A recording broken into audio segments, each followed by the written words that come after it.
Me and my team, for many years now, working with businesses, we see many occasions where businesses fail to recover from downtimes, face security issues, or just struggles to keep up with their competitors, just not because they are doing something wrong, but just because their business applications are built on legacy mindset, built on legacy infrastructures, or simply cannot keep up with modern technology. Yeah. So modularity is the first one. Yeah. So just to start with the modularity, what it means, I will start from what it isn't. Yeah. So typically, business applications in organizations, especially those older ones, legacy ones, are monolithic. So it means that they were built for many years now. All features were built on top each other, etc. And basically, they became a kind of monolithic stuff, which is very difficult to improve, replace some features, etc.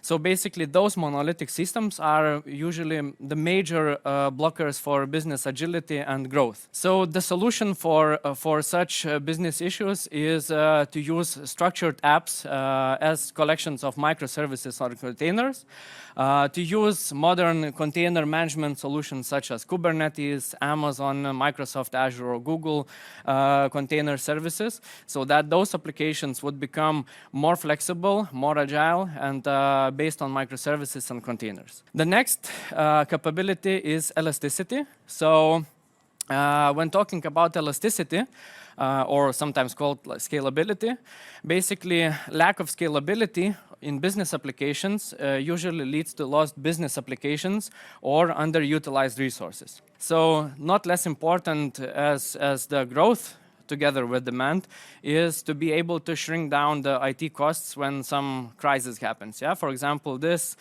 pandemic crisis, it was also a very good example, because when the demand shrank for most of the companies, those who were not able to scale down their applications, they were facing, too big IT costs. So we need to use code as we do for application development, for programming, for our infrastructure and the development of our applications. Yeah, we need to adopt automate first mentality and also build with as much serverless services as possible. The latest security breaches and data leaks which we faced basically were simply because of misconfiguration of some infrastructure or cloud services or neglect of just standard security measures. Yeah.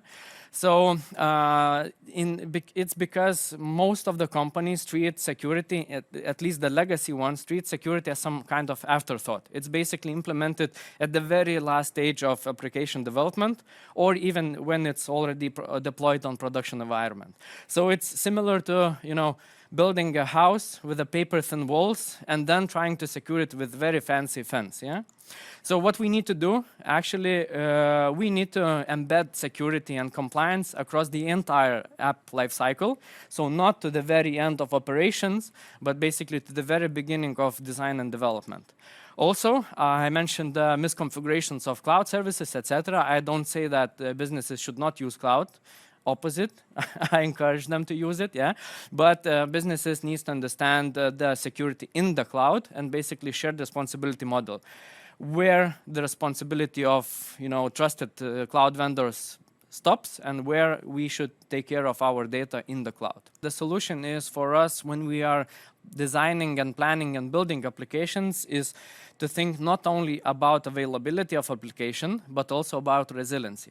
Using cloud services, cloud native services, serverless technologies as much as possible, as they have this resiliency built in their bones or fundaments of those services, usually helps those applications to stand up from those critical or temporary failures and restore our business.